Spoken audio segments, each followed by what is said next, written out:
시청자 여러분 안녕하세요. 오늘은 정말 특별한 이야기를 들려드리려고 합니다.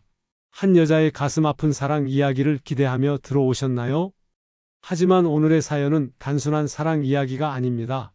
우리 모두가 한 번쯤 겪을 수 있는, 어쩌면 지금 이 순간에도 누군가가 겪고 있을지 모르는 충격적인 진실을 담고 있습니다. 남편과 사별 후 처음으로 찾아온 설렘이 결국 그녀의 인생을 송두리째 흔들어 놓게 됩니다. 과연 그녀에게 무슨 일이 일어난 걸까요? 위험한 사랑, 그리고 그 뒤에 숨겨진 충격적인 진실. 이 이야기를 통해 우리는 진정한 사랑의 의미와 우리가 절대 놓치지 말아야 할 것이 무엇인지 깨닫게 될 것입니다. 오늘 밤 여러분의 가슴을 먹먹하게 할 그녀의 이야기, 지금 바로 시작합니다. 그 전에 잠깐 구독과 좋아요 먼저 꼭 눌러주시면 대단히 감사하겠습니다. 유튜버로서 인생 제2막을 펼치고 있는 58년 개띠오빠 저 마음의 등대가 구독자분들의 밝고 지혜로운 실버 인생을 응원합니다. 안녕하세요. 제 나이 63살 김정숙이라고 합니다. 여러분도 아시다시피 요가는 삶의 균형을 잡아주는 운동이잖아요. 20대 후반부터 요가와 함께 해온 저에게는 단순한 운동이 아닌 인생의 동반자나 다름없었습니다. 매일 아침 6시면 일어나 요가원으로 향합니다. 창밖으로 스며드는 햇살을 바라보며 첫 수업을 시작하는 그 순간이 하루 중 가장 행복한 시간이에요. 회원님들과 함께 호흡을 맞추고 몸과 마음을 깨우며 하루를 시작하죠. 수업이 끝나고 나면 항상 회원님들이 제게 다가와 이런 말씀들을 건네세요. 선생님, 정말 60대 맞으세요? 전 20살 어려 보이신다고 항상 생각해요. 처음에는 그저 사교적인 인사말로 생각했는데 너무나 진심 어린 표정으로 말씀하시니 괜히 쑥스럽더라고요. 실은 이런 젊은 외모를 유지할 수 있었던 건 절박함 때문이었을지도 몰라요. 29의 남편을 잃고 5살배기 아들 도연이를 혼자 키워야 했던 저는 무너질 여유조차 없었거든요. 건강을 잃으면 도연이는 어떻게 되나? 그런 걱정에 더욱 철저하게 자기관리를 했던 것 같아요. 남편은 교통사고로 갑자기 세상을 떠났어요.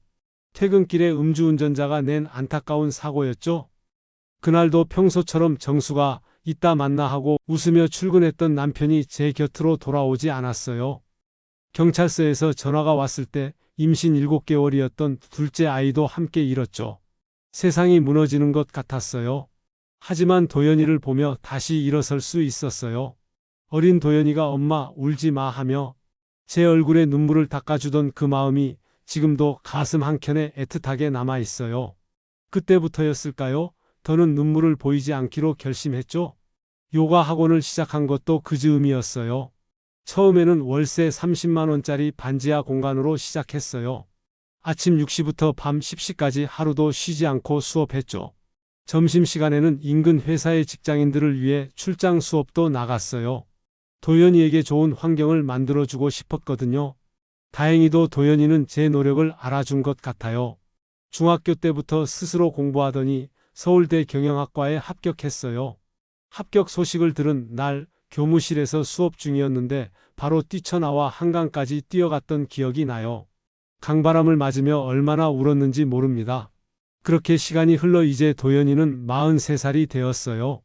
대기업 팀장으로 일하면서 직장에서도 인정받고 있고 3년 전에는 좋은 며느리도 얻었죠. 어머니로서 이보다 더 큰 자부심이 있을까 싶어요. 가끔 도연이가 엄마, 나 때문에 고생 많이 하셨죠? 라고 물어볼 때면 전 항상 내가 잘 자라준 게 엄마한테는 최고의 선물이야 라고 말해준답니다. 얼마 전에는 기쁜 소식이 하나 더 있었어요. 도연이가 신축 아파트로 이사를 했다면서 저를 집들이에 초대한다고 하더라고요. 아들 내외가 열심히 모아서 새 집을 장만했다는 소식을 들으니 얼마나 가슴이 뿌듯하던지요. 저는 도연이가 어렸을 때부터 좋아하던 집밥을 준비했어요. 된장찌개, 멸치볶음, 호박전, 오이무침, 갈비찜까지 도연이가 좋아하는 반찬들을 하루 종일 정성스럽게 만들었답니다. 집들이 날 설레는 마음으로 도연이네 집으로 향했어요. 아파트 현관에 들어서자마자 새 집 특유의 향기가 느껴지더라고요. 도연이가 문을 열어주면서 엄마 오셨어요? 하고 반갑게 맞아주는데 갑자기 눈시울이 붉어졌어요. 혼자서 키운다고 고생했던 시간들이 주마등처럼 스쳐 지나가더라고요.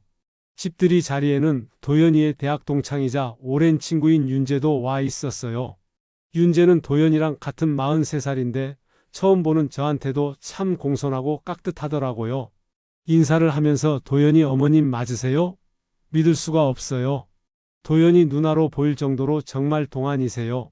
라고 말하는데 순간 어찌나 당황스럽던지요. 요가원에서는 회원님들이 동안이라고 칭찬해 주실 때마다 편하게 받아들였는데 도연이 또래의 젊은 남자가 그런 말을 하니까 왠지 모르게 부끄러워져서 고개를 돌렸어요. 그런데도 윤재는 계속 저를 보고 밝게 웃으면서 어머님, 요가 강사시라고 도연이한테 들었는데 역시 운동을 오래 하셔서 그런지 정말 아름다우세요 라고 말하더라고요. 도연이는 윤재가 대학 시절부터 성격이 좋아서 인기가 많았다고 말해줬어요. 말 한마디 한마디에 진심이 느껴지고 상대방을 편안하게 해주는 매력이 있다고 하더라고요. 그 말을 들으니 왜 이렇게 편안한 분위기를 만들어내는지 이해가 되었어요. 윤재의 유쾌한 웃음소리를 들으며 저도 모르게 따라 웃게 되었죠. 집들이 내내 윤재는 도연이와 학창시절 추억 얘기를 하면서 분위기를 즐겁게 만들어줬어요. 도연이가 대학교 새내기 때 어떤 실수를 했는지, 어떤 여학생을 좋아했는지 하나하나 이야기해 주는데 처음 듣는 아들의 과거 이야기라 저도 모르게 시간 가는 줄 몰랐답니다. 자리가 조금 편해지자 윤재는 자신의 명함을 건네줬어요. 현재 대학병원 재활의학과 과장이라고 하더라고요. 그래서 저도 명함을 줬죠. 오, 어머님 역시 다르시네요. 전문가의 길을 걸어오신 게 명함에서부터 느껴져요. 제가 환자들에게 요가를 추천하고 싶은데 혹시 상담 좀 받아도 될까요? 그렇게 시작된 대화는 쉽게 끊어지지 않았어요. 윤재 씨는 자신의 진료 경험을 이야기하며 요가의 치료적 효과에 대해 진지하게 물어보더라고요. 의사로서의 전문성과 환자를 생각하는 따뜻한 마음이 느껴졌죠. 어머님, 다음 주에 시간 되시면 제가 한번 찾아뵈어도 될까요?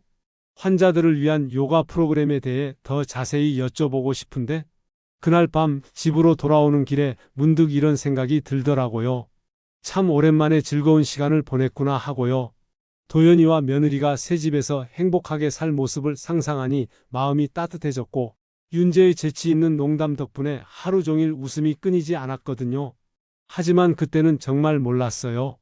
이 만남이 제 인생에 커다란 폭풍우를 몰고 올 거라는 걸, 그리고 그 폭풍우 속에서 제가 얼마나 흔들리게 될지도 말이에요. 집들이 날 이후로 제 마음이 조금씩 흔들리기 시작했어요.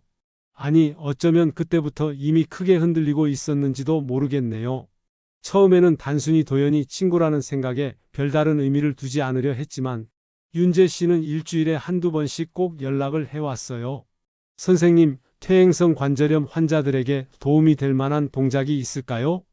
허리 디스크로 고생하는 분들을 위한 요가 프로그램을 개발하고 싶은데 조언 좀 부탁드려도 될까요? 처음에는 이런 전문적인 대화로 시작됐어요. 하지만 점차 일상적인 대화로 번져갔죠. 윤재 씨는 병원에서 있었던 일들을 이야기하며 환자들의 이야기도 들려주곤 했어요. 그러다 문득 제 이야기도 궁금해했죠. 선생님은 언제부터 요가를 시작하셨어요? 도연이를 혼자 키우시면서 정말 힘드셨을 텐데 윤재 씨의 관심은 진심이 느껴졌어요. 요즘 동네에서 묻지마 칼부림 사건이 잇따르면서 다들 불안해하고 있을 때였는데 윤재 씨는 특히 제 안전을 많이 걱정했어요. 선생님, 오늘도 늦게까지 수업이시죠? 제가 마중 나가도 될까요? 어제도 근처에서 또 사고가 있었다고 하던데 퇴근할 때마다 데리러 오겠다는 윤재 씨의 제안을 처음엔 고사했어요. 하지만 얼마 전 요가원 근처에서 또 칼부림 사건이 있었다는 뉴스를 듣고는 저도 모르게 그의 배려를 받아들이게 됐죠. 그렇게 시작된 퇴근길 동행이 어느새 일상이 되어 갔어요. 차 안에서 나누는 대화는 더욱 깊어졌고 서로에 대해 알아가는 시간도 많아졌죠. 윤재 씨는 자신의 과거를 조금씩 털어놓기 시작했어요. 선생님, 사실 전 의대 진학을 반대하시는 아버지와 크게 다퉜었어요. 그때 어머니가 아프셨거든요. 말기암이라는 걸 알고 나서 꼭 의사가 되고 싶었어요. 하지만 결국 어머니는 제가 의대에 합격하시기 전에 돌아가셨죠.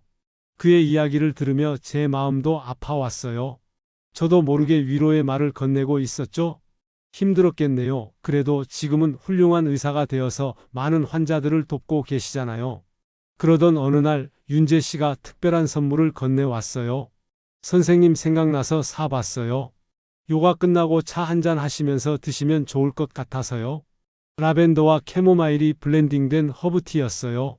제가 평소에 즐겨 마시는 차라는 걸 어떻게 알았는지 더군다나 패키지에는 정성스럽게 쓴 편지도 들어 있었죠.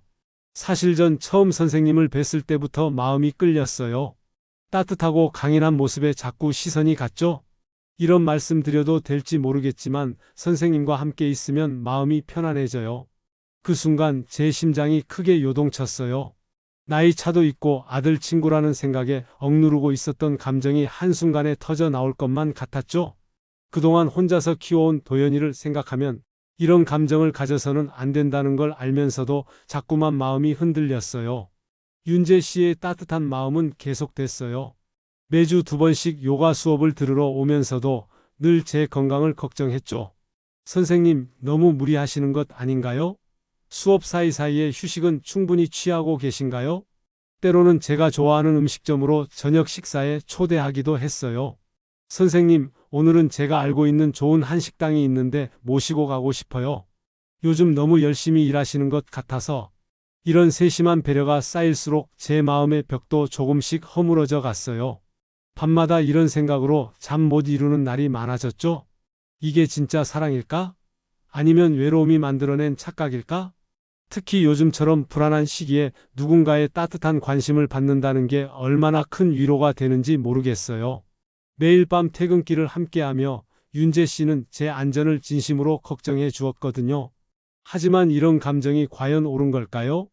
도연이는 어떻게 생각할까 밤새 뒤척이며 고민했지만 답은 쉽게 나오지 않았어요. 그리고 그때는 몰랐죠.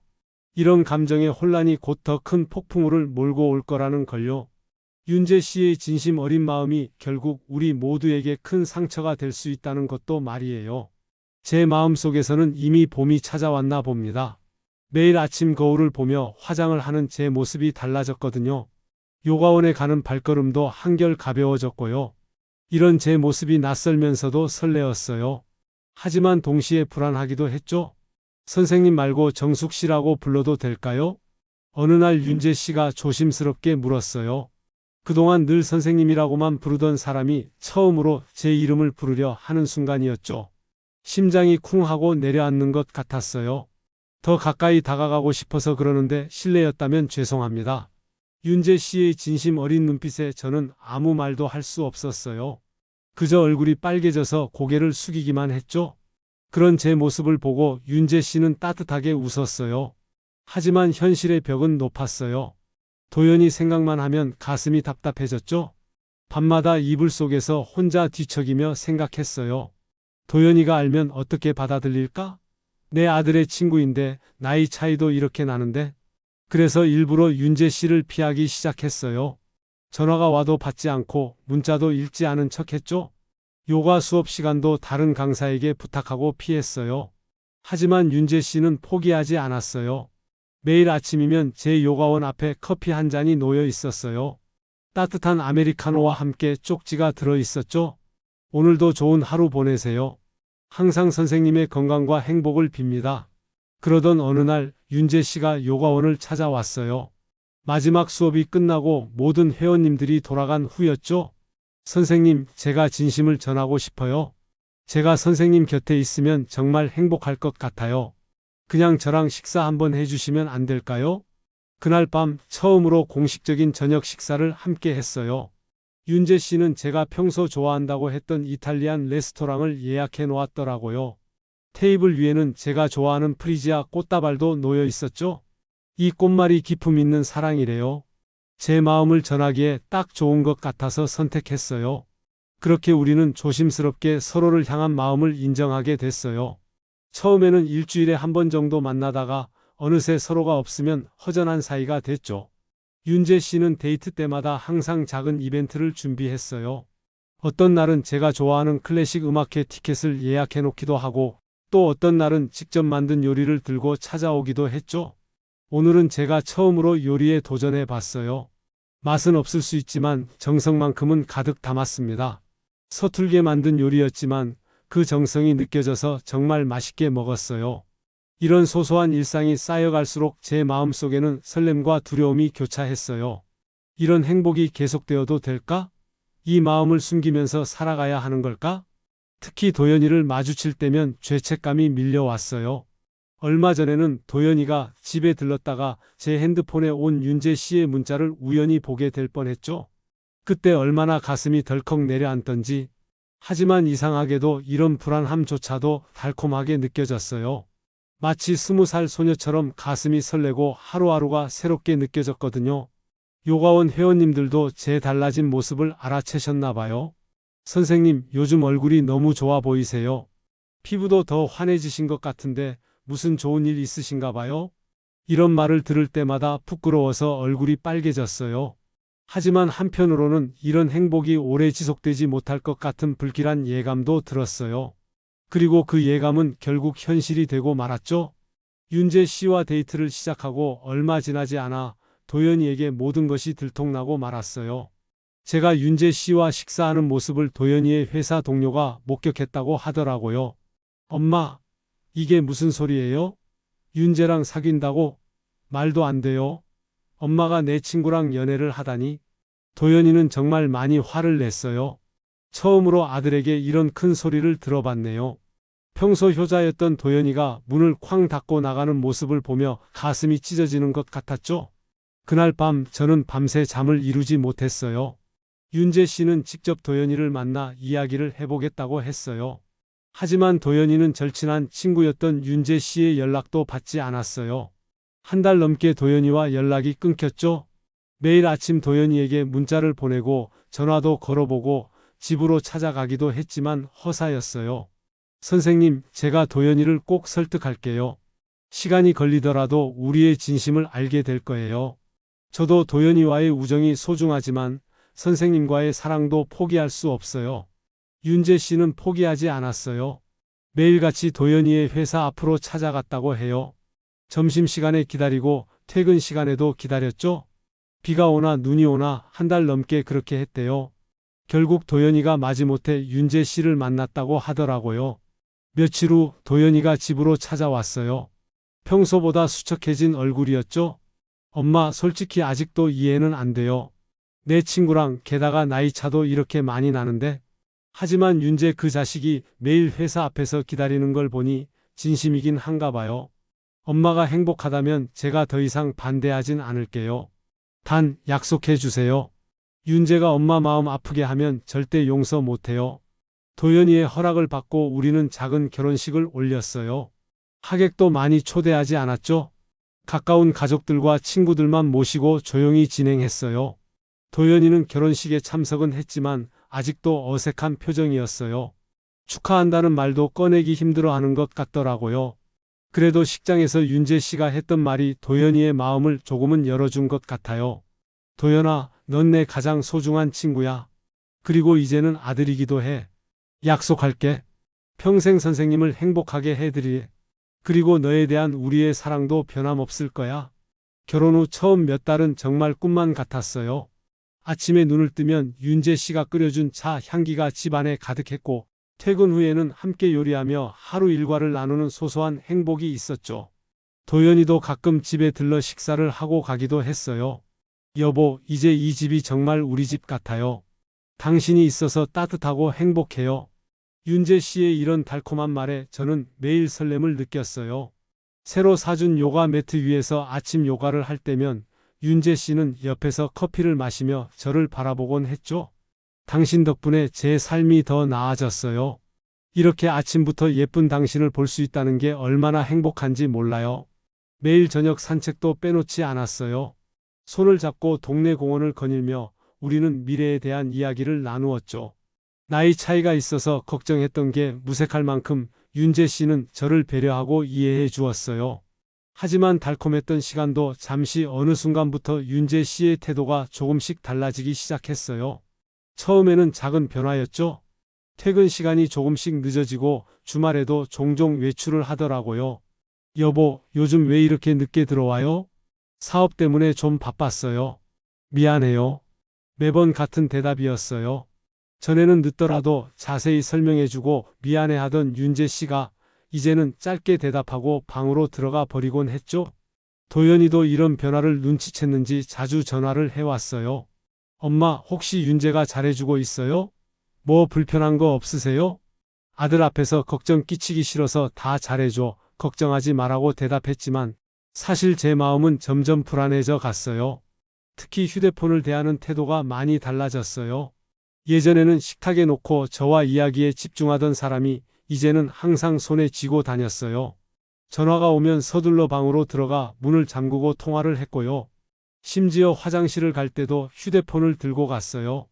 그러다 어느 날 윤재 씨의 양복 주머니를 정리하다가 낯선 영수증을 발견했어요.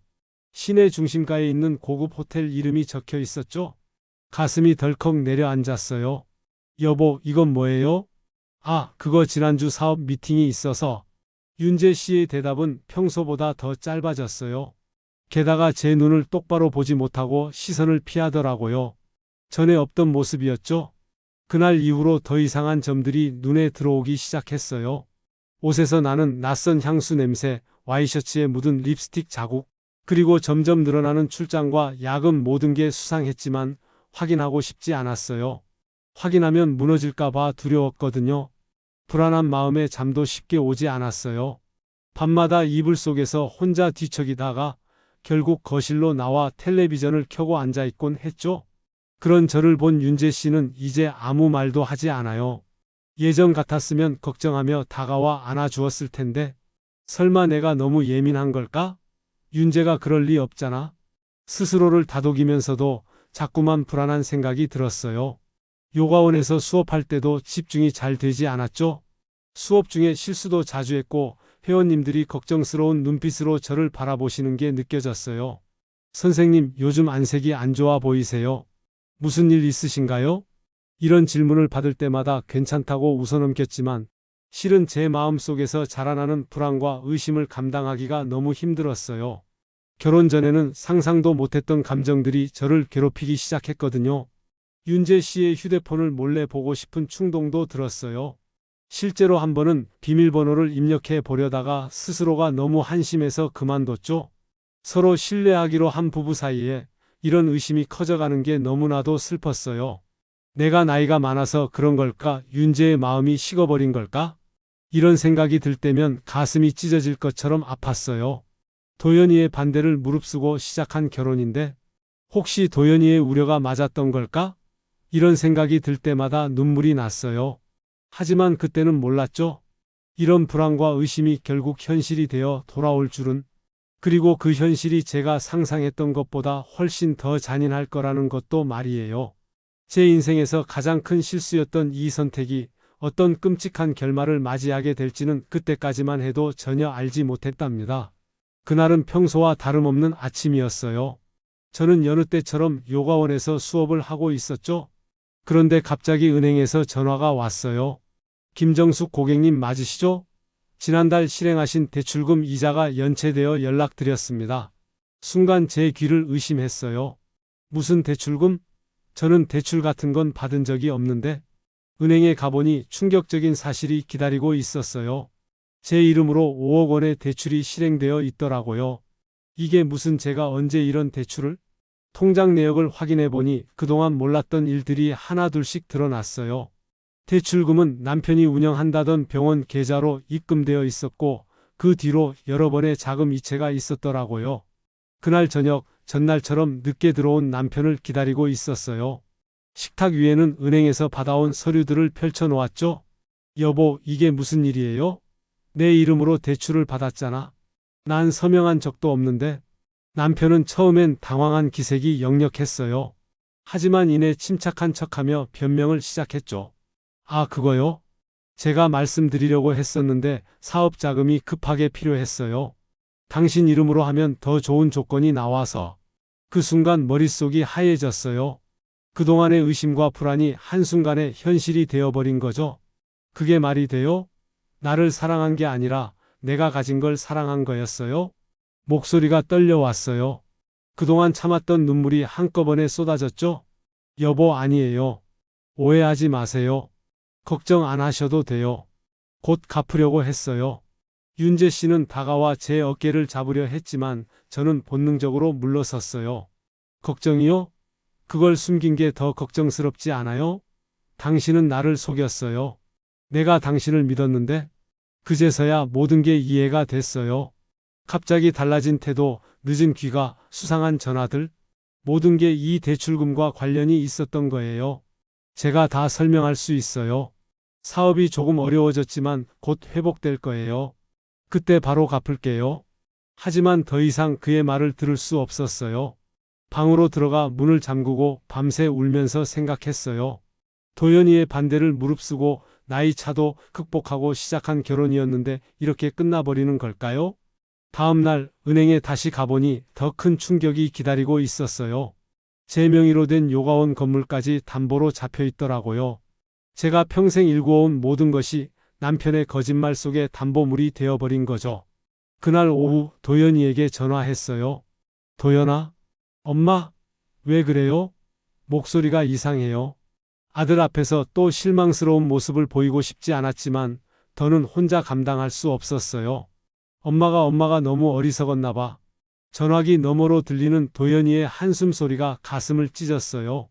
그동안 얼마나 아들의 마음을 아프게 했을까 후회와 자책이 밀려왔죠. 엄마, 제가 지금 당장 갈게요.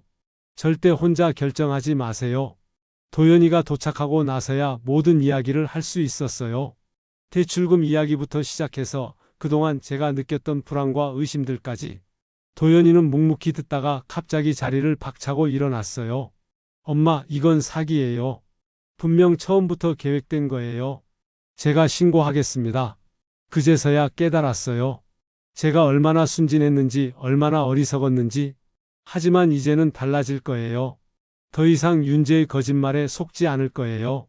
그날 밤 오랜만에 편히 잠들 수 있었어요. 비록 마음은 아프고 무거웠지만 이제 더는 혼자가 아니니까요. 도연이가 있고 용기를 내어 진실을 마주할 준비가 되어 있으니까요. 하지만 이것이 끝이 아니었어요.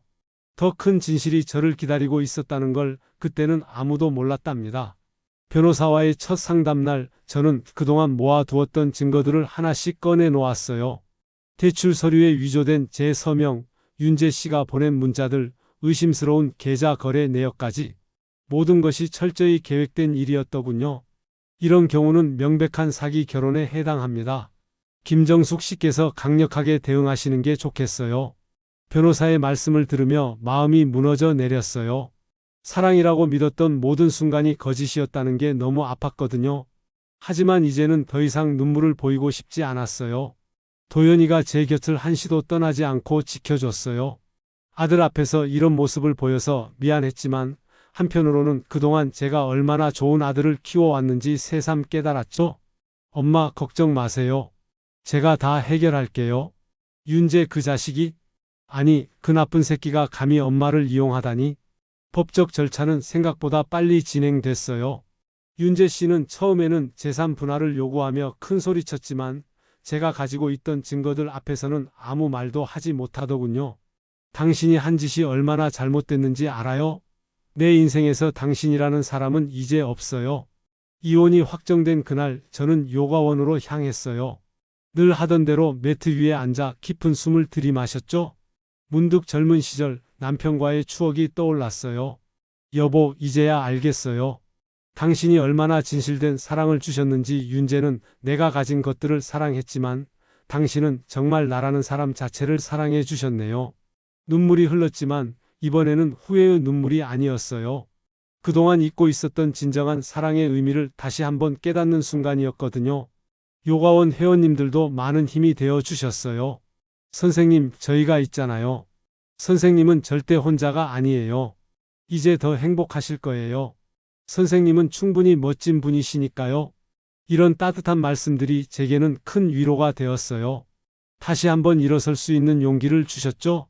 요즘은 매일 아침 일찍 일어나 요가원으로 향해요. 예전처럼 웃을 수 있게 됐고 회원님들과 함께하는 시간이 더욱 소중하게 느껴져요.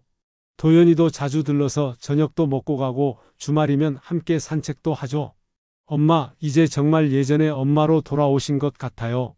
환하게 웃으시는 모습이 너무 보기 좋아요. 그래요, 이제는 제가 저를 더 사랑하기로 했어요. 누군가에게 의지하거나 기대지 않고 스스로 단단해지기로 했죠. 요가 매트 위에서 아침 햇살을 맞으며 하는 명상이 더욱 깊어진 것 같아요. 인생은 참 신기해요. 제가 겪은 이 일이 누군가에게는 교훈이 될 수 있겠죠? 그래서 오늘 이렇게 제 이야기를 들려드렸어요. 여러분, 진심으로 감사드립니다. 제 이야기를 끝까지 들어주셔서요. 나이가 들수록 사랑이란 게 겁나고 조심스러워질 수 있어요. 하지만 그렇다고 두려워할 필요는 없을 것 같아요. 중요한 건 나 자신을 믿는 것, 그리고 내 곁에 있는 진짜 소중한 사람들을 알아보는 거니까요. 이제는 제가 저를 지켜야 할 때예요. 그리고 저는 할 수 있다는 걸 알아요. 요가원 창 너머로 따스한 햇살이 비쳐 들어오네요. 오늘도 저는 이 자리에서 회원님들과 함께 깊은 호흡을 나누며 새로운 하루를 시작할 거예요. 이제는 더 이상 뒤돌아보지 않을 거예요. 제 앞에 펼쳐진 날들이 더 소중하니까요.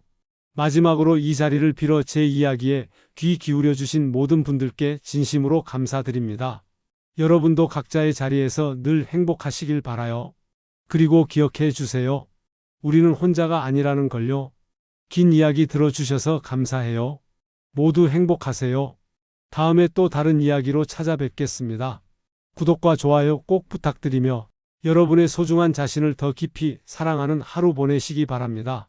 오늘도 마음의 등대 사연을 끝까지 들어주신 구독자 여러분, 진심으로 감사드립니다. 그리고 사랑합니다.